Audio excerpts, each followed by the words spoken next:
Hello everyone, I'm Bas van Wijk and welcome to this first and probably last vlog. I'm standing right now here at the Groote Peel, which is a Natura 2000 reserve. It's a high peatland, a raised bog landscape, and right now we're starting off the hike. As you can see, I'm here at the information center, and during this tour I will give you more information about the area. The Groote Peel is known for all its beautiful flora and fauna, and especially all the birds we have in the region. And this is all possible because of the peat soil there is in the area. The water level is very high because of the peat soil, and you can also see it during the walk. For example, they constructed a lot of bridges in the area, like this one we are walking on right now. And as you can see, the water level is really high, which makes it possible for birds to seek shelter, and also for other species like frogs, snails, salamanders, and also snakes even. So that's really special in this area. So here we are, everyone. After a short walk of around 15 minutes, we arrived at the first really interesting point of this tour, and that's this wire. Because I will show you. I will turn the camera. As you can see, there is a NHP level of, I'm not sure if you can see it, but around 28.25 meters. And the interesting part is that on the other side of this path where we are walking on right now, the water level is a bit lower. I will try to show you, but it's really hard to show. So, but yeah, it's definitely a little bit lower between both sides, and this means that this wire regulates the water level between the right side and left side of this path, and this gives the possibility for the plants especially to create different zones.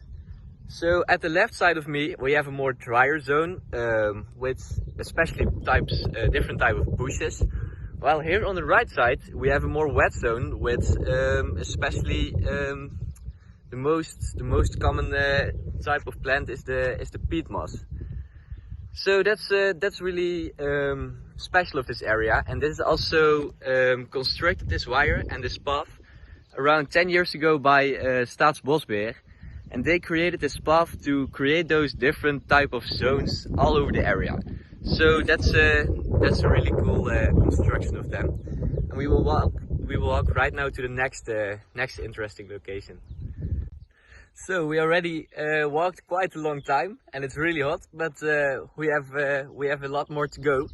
And we arrived at our at another very interesting location. And this location has to do a lot with the history of this area. I will show you first the location where I'm talking about. Then maybe you could think about what is so special about it, what could it be. So if you take a look at this, I'm not sure if you can see it really, but there is like a green strip exactly through the nature. So think for yourself, what could this be? And then I'll give you the answer right now. It's actually caused because of the peat. Because a long time ago, around between the 18th, 19th century, there was a search for a new type of fuel, and this fuel could be produced by the peat. So there was a huge search for peat soils. And a lot of people, especially from the north of the Netherlands, migrated to this part of the Netherlands, here in the north of Limburg, where there was a lot of peat in this area. Also at the agricultural part right now there was a lot of peat, and just with shovels they sort of cut away the land, which is called peat cutting, and they transported this peat to everywhere in the Netherlands. So they also dug canals to transport it. So also this area has a lot of canals, and that's all because of this peat cutting. When like around the beginning of the 20th century and 19th century, the peat was not really used anymore, so it was useless. But a lot of the area was already destroyed because of the peat cutting. And at these places, the area, there was new terrain, and at those terrains now the farmers installed themselves, and the soil has also changed there. So here inside the nature reserve we still see a peat soil, but outside the nature reserve we have a more loamy sand soil, which turned out to be from the research I did. Let's move on to the next location.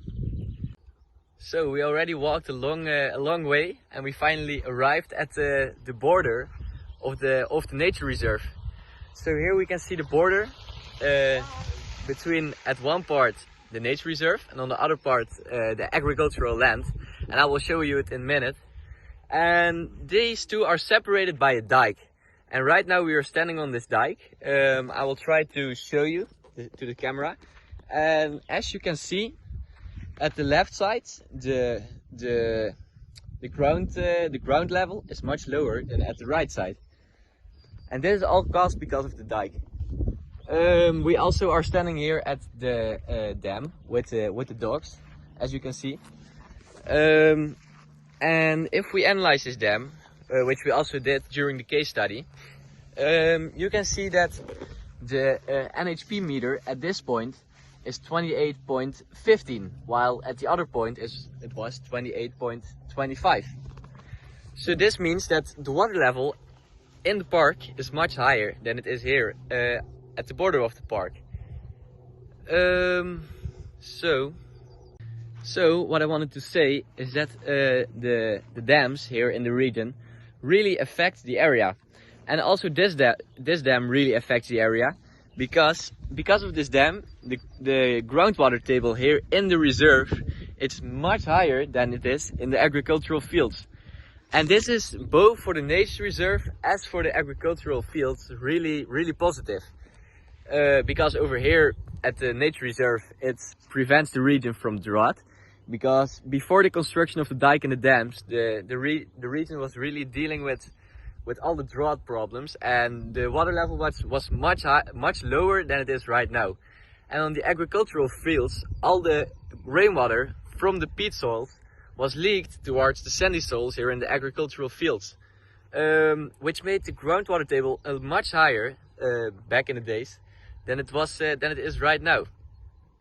So now it's much more positive for the farmers, and with a lower groundwater table, the farmer also told me that it's easier for him to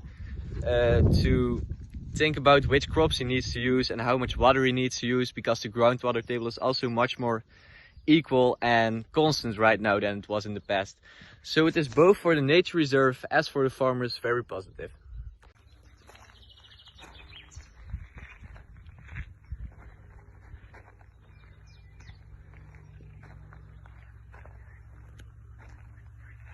We arrived at a small refreshment point, because during the walk you of course also need some refreshment, take a drink, take something to eat. So we are doing that right now, and we're enjoying the view here in the back. And the view is actually quite interesting, because it's actually a very big pond which is created here. And this pond is not just a natural pond, it is created here as a buffer zone for the area. Because even although they constructed here the dike, which has a plastic screen of 3.5 meters deep, there is still some water leaked from the nature reserve here towards the farmlands. And therefore they already created this buffer zone, and they are planning to create even more of these buffer zones, so that the nature reserve always has like some backup water for their region. What's also quite interesting, a little bit of a fun fact here to tell, is that those water ponds also provide a lot of food, a lot of water for the animals here in the region. As you can see, there are also many birds right now here at this pond, and there are also many of these big oxes, or how would you call them, big cows here in the region, as you also just showed on the video, which are also of course drinking from this place. And what is funny is, because of all of these animals living here in the region, a new animal is introduced to this area, which is actually the wolf. Because with all of those animals, they have so much food there that they can just yeah, they especially hunt these big cows you see walking over here. And in the last, I think, 1 or 2 years, there has been many wolves spotted here in the area, so that's really cool to see here. As you can see, as I just told you, the cows really love to be in the water, especially at these hot days, just to chill and take a bath. So that's why all the wolves also really like this area. As you have seen already in the vlog before, you saw already some agricultural land, but also some land with just cows and other animals just grazing around there, because there is actually a separation between the agricultural lands here and just the grazing lands for the cows.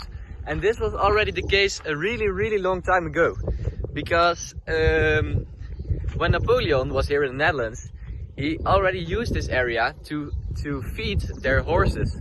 The horses of Napoleon came to this area because of the high water level, and here the horses could drink the water. And therefore he also, here in the neighborhood, there is a channel, and Napoleon dug this channel for their horses and for all the other men to be transported to this area and to feed their horses. And in the meantime, during the walk, we also arrived at the last and thereby also biggest dam, which you can see over here. Wait, let me show you. So right now it's really hot and really dry, so there's almost no water transported to the other side of the dike. But when the water is higher, you can actually see the water being pumped out of the area, going to the other side. And if we also walk to the other side, we can see here there is a small ditch which is full of water, which also of course provides water for the agricultural lands. So that's the last dam in the region here, constructed by Staatsbosbeheer. In total, as you saw, there are 4 of these dams constructed in the area. The last dam is a little bit further away, so I will not show you that one, but in totally 4, and the dike we are walking on right now. That's the biggest construction of Staatsbosbeheer, and the fields around the area, which are as a buffer zone.